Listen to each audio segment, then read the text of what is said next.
Alam naman natin guys na ang pintuan ay isa sa kung saan pumapasok ang swerte sa ating tahanan.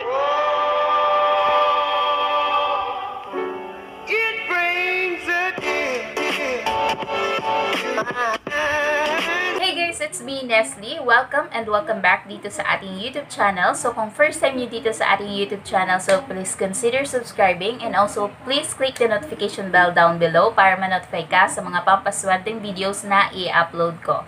So sa mga first time dito at hindi pa nakasali sa ating pag-giveaway, so sumali na po kayo sa ating pag-giveaway at ilalagay ko yung link ng mechanics sa description box or ilalagay ko lahat ng mechanics sa description box at most of all guys, dapat nakasubscribe kayo sa ating sponsor. Today's video guys is meron na naman tayong another pampaswerte. So kung meron tayong wallet na pampaswerte or kulay ng wallet na pampaswerte, syempre meron din tayong kulay ng damit na pampaswerte at ngayon guys is tuturuan ko kayo kung ano yung kulay ng mga pintuan na swerte sa ating tahanan. So bago ako simulan ng video na to guys, is magdi-disclaimer lang muna ako na sa mga hindi naniniwala sa mga ganitong pampaswerteng videos, pamahiin. So pwede nyo na pong skip ang video na to. At sa mga naniniwala naman, so stay tuned po kayo sa video na to. Alam naman natin guys na ang pintuan ay isa sa kung saan pumapasok ang swerte sa ating tahanan.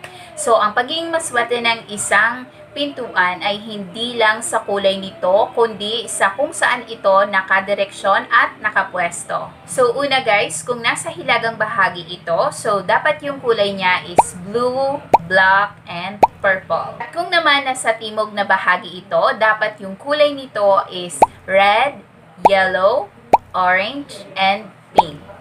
At kung nasa silangang bahagi, dapat yung kulay nito is color green. At kung nasa kanluran o hilagang kanluran ito, dapat yung kulay nito is white, gold, and silver. At kung nasa timog kanluran naman, dapat yung kulay nito is kulay red. At kung nasa hilagang silangan, kulay yellow.